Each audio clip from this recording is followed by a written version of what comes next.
سلام بچه‌ها، خیلی خوش. من یک ویدیو دیگه از GTA اومدیم امروز 3 تا GTA رو امتحان کنیم، کیفیتاشو ببینیم کدومشون چندن و نمره بدیم. سلام. حتما تو کامنت ها بگید کدوم GTA رو بازم بریم امتحان کنیم، چی چیزا مثلا واسهش امتحان کنیم. همه باشی با من. لیتس گو.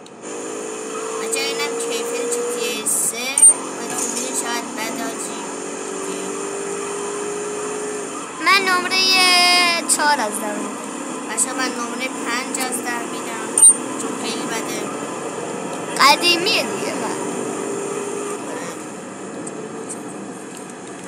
حالا این کیفیت خودتون می‌بینید که این کیفیت آدمشه، کیفیت خودشه. حتما تو کامنت ها بگید بازم بریم چه امتحان کنیم، بریم کیفیت GTA سان اندرس هم ببینیم. لیتس گو. اچه اینم خودتون می‌بینید که اینم GTA سان اندرسه. من نمره 8 از 10 میدم. منم 8 از 10 میدم. خودتون می‌بینید چقدر خوبه، هم باش خاطره داریم، هم خوبه دیگه. این ماشینم برداریم، ماشین کیفیت ماشینم ببینیم. بچه‌ها حتما لایک های این ویدیو به 1K برسه، من همین الان گوشم از بالکنم میندازم بیرون. اگه 10 تا برسه هر چی بگید بله سر من بدبخت. آره حتما ویدیو رو لایک کنید تا به 1K برسه. حتما گوشم از بالکن میندازم پایین، فیلمشم میگیرم. رسما منم فیس ریویل میشم دیگه.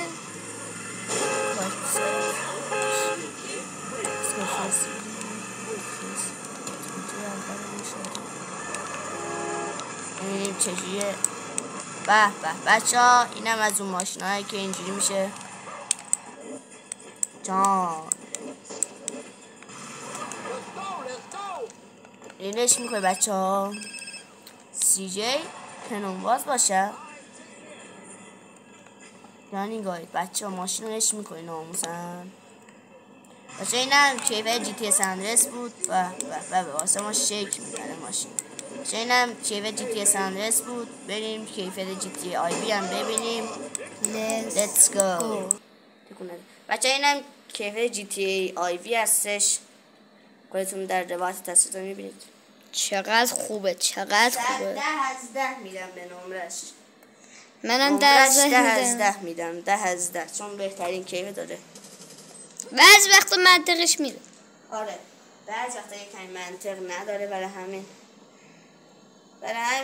9.5 میدم چون منطق نداره. من 8.5 میدم. به اینم ماشین، اینم GTA IV که 10 از 10 میدم. 10 از 10 خوبه. 10 از 10 کیفیت خوبه. اونجوریه. منم 8.5 میدم. داره منطقش خیلی یکم ببخشید دارم خیلی ماشین این طرف اون طرف میزنم. من از کی GTA اصلا نرفتیم. بچه‌ها مرسی تا اینجا ویدیو رو دیدید. حتما لایک کنید، سابسکرایب کنید تا برسیم 10 نفری بشیم. مرسی که تا اینجا ویدیو دیدید. یه ویدیو بعدی دیگه. بای بای.